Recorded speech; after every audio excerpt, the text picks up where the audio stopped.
Assalamualaikum warahmatullahi wabarakatuh. Kita berjumpa kembali dan meneruskan video sebelumnya. Kali ini temanya adalah tentang penolakan syariat. Kita mulai dari pupuh 3, 38 dan 41 yang berbunyi Sadat salat pasatan abdi sejejakat kaji mering Mekah iku puspalson kabeh nora kena ginugu sadayaku nurjaning bumi ngapusi lian titah sinung swarga besok wong bodo anut alia tur nyatane pada pae durung uning sece ingsun lemah bang yaka ingkang den anggap hyang widi seh lemah bang dharma stuteng karsa sumarah ing hyang dawuhe tekad jabria kagulung kadaria wibaning lahir madep mantep tur pangga kuat ing pangakah kukuh kasmala nirmala ngantepi urip prateng layu piyakin tan mangeran budi cipta. Dua bait ini diambil dari pupuh 3, 38 dan 41. Sengaja disampaikan di sini dalam bahasa aslinya, walaupun mungkin pengucapan bahasa Jawanya kurang afdol. Mengapa? Karena bait ini sangat sensitif. Bila dituliskan teksnya dalam bahasa Indonesia, dapat menimbulkan salah pengertian bagi pembacanya. Sulit rasanya, bait dalam syair berbahasa Jawa tersebut dialih bahasakan ke dalam bahasa Indonesia. Setiap bahasa memiliki rasanya sendiri. Bait pupuh ini ada di serat Syekh Siti Jenar Gubahan Raden Panji Natarata pada abad ke-19 Masehi. Bahasa Jawa yang digunakan pun merupakan bahasa Jawa Baru yang digunakan pada masa itu. Dan bait itu merupakan bait dandang gula. Bagi pembaca bahasa Indonesia, tentunya nama pupuh tidak mempunyai arti lain dengan mereka yang menguasai sastra Jawa. Agar tidak terjadi perubahan makna, maka bait tersebut tetap dicantumkan dalam bahasa Jawa, baru kemudian dikupas dalam bahasa Indonesia. Diambilkan dari kalimat pertama pada 38 dandang gula atau pupuh tersebut, disebutkan bahwa sadat salat pasatan abdi. Baris ini ada yang menerjemahkan syahadat, salat, dan puasa tidak diinginkan. Ada pula yang menerjemahkan syahadat, salat, puasa tidak terkecuali. Lalu di baris ketiga diterjemahkan semuanya palsu belaka atau semuanya omong kosong. Apa yang bisa ditangkap dari penerjemahan tersebut? Syekh Siti Jenar menolak syariat dan syariat dianggap sebagai omong kosong atau palsu belaka. Padahal tidak dimaksudkan demikian. Yang dikehendaki dari kalimat tersebut adalah pada masa Syekh Siti Jenar, ibadah ritual yang dimaksud dalam baris-baris tersebut tidak mempunyai manfaat lagi bagi kehidupan. Semuanya sudah menjadi palsu. Jadi bukan syahadat, salat, puasa, zakat, dan haji itu palsu belaka. Yang demikian tentu saja bisa menimbulkan salah paham. Nyatanya, para wali bisa menerima pendapat Syekh Siti Jenar. Namun, Raja Demak tidak dapat menerimanya. Karena ajaran Syekh Siti Jenar dikhawatirkan dapat memporak-porandakan syariat yang telah ditanamkan para wali. Nah, kita berbicara tentang syariat menjadi palsu. Iku wis palson kabeh. Itu berarti itu semua sudah menjadi palsu. Sedangkan iku palsu kabeh berarti itu semua palsu. Jadi sangat jelas bedanya. Yang pertama, menunjukkan adanya perubahan makna dalam perjalanannya. Sedangkan yang terakhir menunjukkan bahwa dari awal memang sudah merupakan kebohongan dalam hidup ini. Menurut pandangan Syekh Siti Jenar, pada masa itu, kelima rukun Islam itu sudah berubah maknanya dalam hidup ini. Semuanya telah menjadi formalitas belaka. Tak ada manfaat yang didapat oleh orang Jawa dalam menjalankan syariat yang 5 itu. Semuanya sudah tidak dapat diturut atau dipegangi. Jadi seperti yang sudah dijelaskan pada bab-bab sebelumnya, dalam video sebelumnya juga, bahwa syahadat yang dilakukan Syekh Siti Jenar bukan hanya berupa kata formalitas, tapi berupa pengakuan dan kesaksian. Bila suatu ibadat telah menjadi palsu, tidak dapat dipegangi, dan hanya untuk membohongi orang lain, maka semuanya merupakan keburukan di bumi. Tidak bisa dipegangi, artinya kelima rukun itu tidak dapat dirasakan manfaatnya bagi kesejahteraan hidup dan hanya digunakan sebagai alat untuk melegitimasi kekuasaan. Yang mengajarkan syariat biasanya juga tidak memahami manfaat dari syariat yang diajarkannya itu, dan juga tidak memiliki kemampuan untuk mengajarkan praktek syariat yang hidup dan nyata gunanya. Akhirnya, syariat menjadi tanpa makna. Misalnya, secara teoritis banyak orang yang pandai berdalil bahwa sholat harus dikerjakan secara khusyuk. Tapi nyatanya, melatih orang bisa khusyuk sholatnya aja tidak gampang. Bukan hanya yang dilatih itu tidak dapat mengerjakan, tapi yang melatih pun tidak bisa mengerjakan dengan khusyuk. Bila yang diartikan khusyuk adalah konsentrasi, pikiran tidak mengembara. Menurut Syekh Siti Jenar, ketika seseorang yang melakukan sholat berusaha khusyuk, maka sebenarnya pikirannya mencuri. Jroning salat budiku memaling. Apanya yang dicuri dalam sholat? Tentu saja keheningan dan kejernihan budi. Pikiran dipaksa untuk diam, konsentrasi. Padahal sebenarnya pikiran digembalakan agar tidak liar. Khusus sebenarnya hanyalah buah dari penyerahan diri, kerendahan hati, bukan upaya untuk berkonsentrasi. Dari awal Al-Quran telah memberikan kritik terhadap orang yang melupakan tujuan hidup ini. Al-Quran mengkritik orang yang melupakan makna syariat. Jadi, jika Syekh Siti Jenar mengkritik wali, melakukan kritik terhadap pelaksanaan syariat pada masa itu, sebenarnya upaya untuk mengingatkan para wali agar para wali tidak terjerat oleh kekuasaan raja, tidak terbelenggu oleh ambisi raja. Marilah kita lihat kritik Al-Quran terhadap orang yang mengabaikan tujuan dan makna sholat yang dikerjakan. Kecelakaan bagi orang yang mengerjakan sholat tetapi mengabaikan makna dan tujuan sholatnya. Orang yang ria dan enggan memberikan pertolongan. Quran Surat Al-Ma'un. Nah, dari ayat itu dapat dipahami bahwa pelaksanaan sholat bukanlah sebuah tujuan dalam hidup ini. Sholat merupakan etika dalam kehidupan beragama. Makna dan tujuan di balik pelaksanaan sholat itu yang tidak boleh diabaikan. Justru sholat merupakan hal yang mencelakakan manusia bila hanya dikerjakan sebagai pemenuhan formalitas, tidak memberikan manfaat bagi orang-orang yang menderita.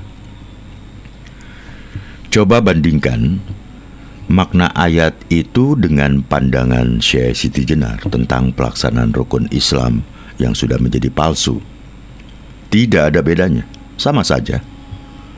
Al-Quran memberikan ungkapan celakalah, sedangkan Syekh Siti Jenar menyatakan bahwa syariat yang sudah menjadi palsu itu sebagai hal yang buruk, sesuatu yang jahat di bumi.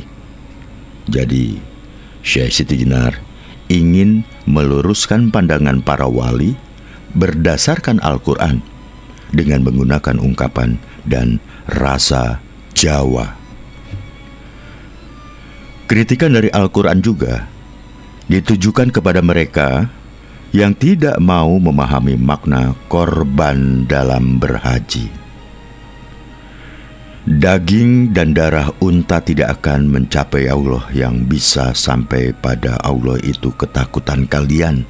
Demikianlah Dia telah menundukkan unta itu bagi kalian, agar kalian mengagungkan Allah yang telah memimpin kalian, dan sampaikan kabar gembira bagi orang-orang yang berbuat baik. Nah, dari ayat itu jelas sekali bahwa pelaksanaan lahiriah syariat semata-mata tidak akan mengantarkan seseorang kepada Tuhannya. Yang dapat mencapai Allah itu ketakwaan, yaitu mengagungkan Allah, tetap berada di jalan Allah, tetap memelihara kebenarannya, tetap menjaga amanatnya. Hamemayo hayuning bawana, membangun kesejahteraan di bumi ini, menegakkan keadilan dan kesaksian yang benar. Nah, di penghujung ayat itu juga disebutkan bahwa manusia takwa itu adalah manusia yang berbuat baik, ihsan, perbuatan yang ada di bawah pengawasan ilahi. Di bait itu juga disebutkan bahwa syariat yang hanya ditunaikan secara formal itu merupakan hal yang buruk, jahat di bumi ini. Padahal sekarang ini banyak orang yang berpandangan bahwa yang penting dilakukan daripada tidak. Alasannya, yang mengerjakan sholat saja banyak yang tidak bisa berbuat baik, apalagi yang tidak. Hal ini saya tidak nilai sebagai salah pengandaian, salah mengambil analogi, perbandingan. Ini tidak bisa disamakan dengan siswa yang menghadapi ujian isai. Bagi yang akan menempuh ujian isai, tentu saja harus belajar dan berlatih terlebih dahulu agar bisa lulus.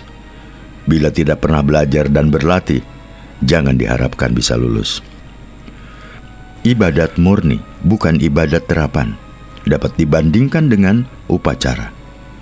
Ibadat merupakan upacara yang disertai keyakinan agama. Orang yang mengikuti upacara di kantor atau di istana negara belum tentu mengerti tujuannya. Yang jelas disadari adalah bahwa upacara di kantor pemerintahan atau istana negara merupakan kewajiban. Hadir di upacara itu sekedar kewajiban, formalitas. Setelah itu, koruptor ya kembali melakukan korupsi, si maling ya kembali mencuri. Sekarang ini kita menyaksikan keadaan seperti itu di negeri ini. Tempat ibadah penuh sesak, berbondong-bondong orang melakukan formalitas ibadat, tapi perilaku negatif semakin meningkat. Korupsi tergolong nomor wahid. Rasa solidaritas, sepenanggungan perasaan semakin kandas, tidak berbekas. Para elit cuek, tidak acuh pada penderitaan orang banyak. Keagamaan hanya sebatas pada simbol dan identitas diri belaka. Akhirnya apa? Bencana melanda negeri ini. Maka petaka tiba tidak kunjung usai. Sejak pertengahan 1997, coba perhatikan, banjir telah melanda banyak tempat di negeri ini. Jakarta, Jawa Barat, Jawa Tengah, Jawa Timur terlanda banjir. Ini semua bisa terjadi karena kita cuma riya dalam beragama. Menurut Syekh Siti Jenar, kita telah melakukan kejahatan di bumi. Syariat hanya sebagai topeng. Ketika syariat agama dilakukan sebagai kedok, maka yang terjadi adalah tindakan membohongi atau mengecoh orang lain. Seolah-olah orang yang tampak alim dalam beribadat pasti orang baik-baik. Orang yang rajin dalam beribadat kelihatan dapat dipercaya dalam kehidupan berbangsa. Ini tidak benar. Kualitas keagamaan seseorang bisa dilihat dalam komitmennya dalam pergaulan masyarakat. Ibadat tidak dapat dilepaskan dari makna dan tujuan mendasari ibadat. Ambil saja sholat. Makna atau substansi dari sholat adalah berzikir kepada Tuhan, bermeditasi. Dalam bahasa meditasi, sholat disebut movement meditation, meditasi gerak, suatu cara yang sangat bagus untuk kesehatan jasmani. Bila kita mampu mencapai tahap zikir dalam keadaan bergerak dengan berdiri, ruku, sujud, dan duduk dalam satu kesatuan, maka terciptalah ketenangan batin. Dalam sholat ada wasalah, tindakan untuk menghubungkan, menyatukan diri dengan Tuhan. Bila ini tercapai, maka lahirlah kasih yang wujudnya adalah tercegahnya seseorang menegakkan sholat dari perbuatan tindakan keji, fahsya, dan mungkar. Bahkan di ayat itu dinyatakan dengan tegas bahwa nilai zikir itu lebih besar daripada ibadat-ibadat lainnya. Nah, tujuan sholat itu untuk mencegah perbuatan dan tindakan keji dan mungkar, bukan untuk mendapatkan surga. Jika orang sudah tidak berbuat keji dan mungkar, maka surganya akan datang dengan sendirinya. Seseorang dikatakan terbebas dari perbuatan dan tindakan keji bila ia tidak lagi melakukan perbuatan yang memalukan, tidak lagi berbuat yang menjijikkan. Ia bebas dari perbuatan dan tindakan mungkar bila ia tidak melakukan pelanggaran terhadap hukum yang berlaku. Syekh Siti Jenar mengkritik sholat karena sholat dihilangkan makna dan tujuannya. Sebagai konsekuensi logis dari pandangannya, dia tidak melakukan tata cara sholat yang diajarkan oleh para wali. Menurut cerita tutur, Syekh Siti Jenar mengajarkan penegakan sholat dalam praktik kehidupan nyata. Seorang petani yang berangkat pagi-pagi ke sawah, lalu melakukan pekerjaan di sawah dengan benar, tanpa pamrih, itu artinya ia telah melakukan sholat secara nyata. Dengan kata lain, orang yang mengerjakan pekerjaannya dengan benar dan lillahi ta'ala, bukan karena egonya, berarti dia telah melaksanakan sholat sejati, sholat yang sebenarnya, disebut juga sholat daim. Maka sholat ini juga dijelaskan pada literatur yang lain, misalnya dalam Suluk Wujil yang ditulis pada awal abad ke-17. Di situ kita bisa membandingkan antara sholat menurut Syekh Siti Jenar dan Suluk Wujil yang berbeda 100 tahun. Nah, kita coba dengar kutipan bait suluk itu yang berkaitan dengan sholat. Utamaning sarira puniki angawruhana jatining salat. Utamaning sarira puniki angawruhana jatining salat. Sembah lawan pamujine jatining salatiku dudu ngisa tuwin maghrib sembahyang araneka wenange puniku lamun aranana salat pan minangka kehambanging salat daim. Ingaran tata krama endi ingaran sembah sejati aja nembah yen tan katinggalan temahe kasor gulane yen siranora weruh kang sinembah ing donya iki kadi anulup kaga punglune den sawut manuke mangsa kena awe kasa amangeran adam sarpin sambahe sia-sia. Dan jika diterjemahkan kurang lebih artinya, unggulnya diri itu mengetahui hakikat sholat, sembah dan pujian. Sholat yang sebenarnya bukan mengerjakan sholat isya atau maghrib. Itu namanya sembahyang. Apabila itu disebut sholat, maka hanyalah hiasan dari sholat daim. Hanyalah tata krama. Manakah yang disebut sholat yang sesungguhnya itu? Janganlah menyembah jikalau tidak mengetahui siapa yang disembah. Akibatnya dikalahkan martabat hidupmu. Jika di dunia ini engkau tidak mengetahui siapa yang disembah, maka engkau seperti menyumpit burung. Pelurunya hanya disebarkan, burungnya tidak ada yang terkena tembakan. Akhirnya cuma menyembah ketiadaan suatu sesembahan yang sia-sia. Menurut pandangan Jawa, baik yang dikemukakan oleh Syekh Siti Jenar maupun yang ditulis 100 tahun kemudian, pelaksanaan sholat 5 waktu itu bukan sholat yang sebenarnya. Dan kalau toh tetap disebut sholat, maka pelaksanaan sholat yang tampak lahiriah ini hanyalah hiasan dari salat daim. Dalam pemahaman Jawa, salat daim adalah salat yang ditegakkan secara terus-menerus, tidak pernah putus, baik ketika berjaga maupun ketika tidur, baik ketika bekerja maupun sedang beristirahat. Menurut suluk tersebut, salat 5 waktu itu hanyalah tata krama, sedang salat daim, salat yang sebenarnya adalah menyadari keberadaan yang maha agung di hadapan dirinya sendiri dan tidak merasa bahwa dirinya sirna, sehingga semua tingkah lakunya merupakan sholatnya. Diam, bicara, dan semua gerak tubuhnya merupakan sholatnya. Berwudu, buang air besar dan kecil, semuanya merupakan sembah. Itulah yang disebut niat yang sejati dan pujian yang tidak pernah putus. Sholat yang dilakukan Syekh Siti Jenar bertitik tolak dari segi hakikat, pemahaman dan penghayatan yang sesuai dengan budaya Jawa.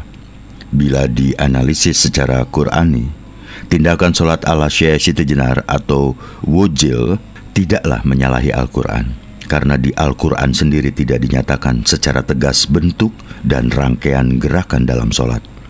Justru makna dan tujuan sholat yang ditegaskan dalam Al-Quran. Gerakan sholat sebenarnya hanyalah cara yang sesuai dengan budaya masyarakat. Setelah Islam menyebar ke berbagai penjuru dunia, tentu saja ada bangsa-bangsa yang ingin menghayati ajaran suatu agama. Ada bangsa yang tidak mau menerima agama Islam. Ada yang mau dan mengikuti sepenuhnya tata cara yang dibawa para da'i dan mubaliknya. Dan ada pula bangsa yang menerima agama yang datang itu diadaptasikan dengan budaya setempat, terutama bangsa yang sudah mengalami beberapa kali sentuhan dengan berbagai agama, seperti orang Jawa. Agama akan menjadi faktor pendorong kemajuan suatu bangsa bila agama dapat diadaptasikan dengan budaya setempat.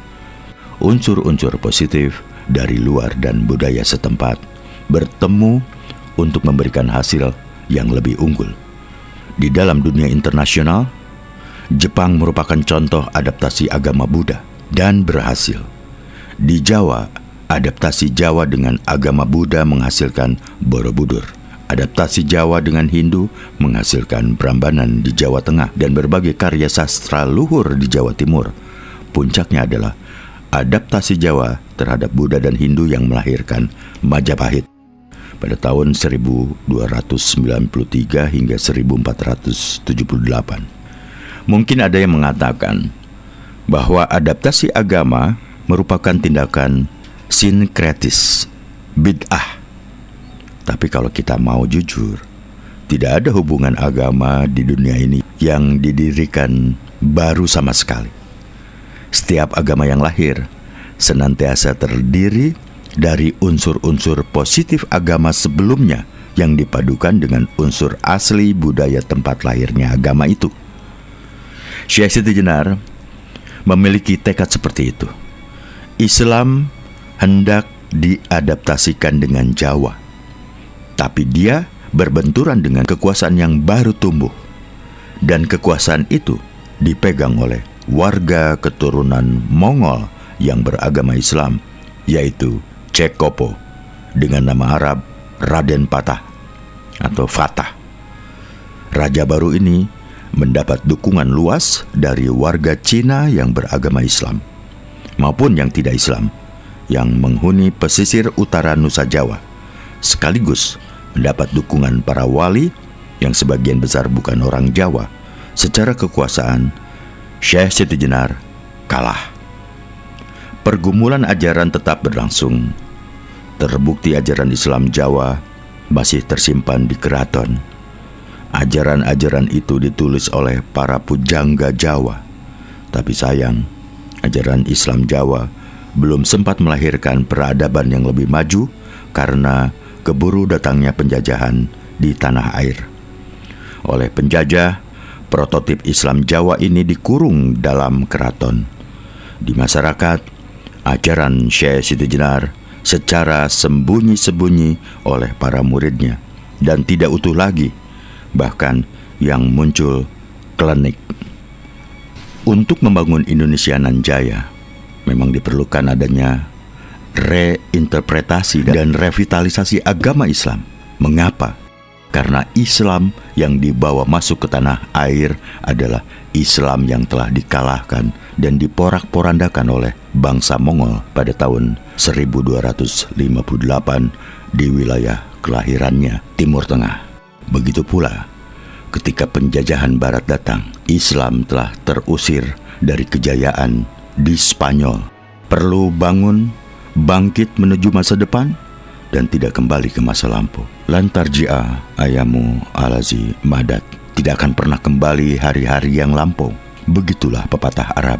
Untuk membangun Indonesia, prototip Syekh Siti Jenar perlu dikembangkan.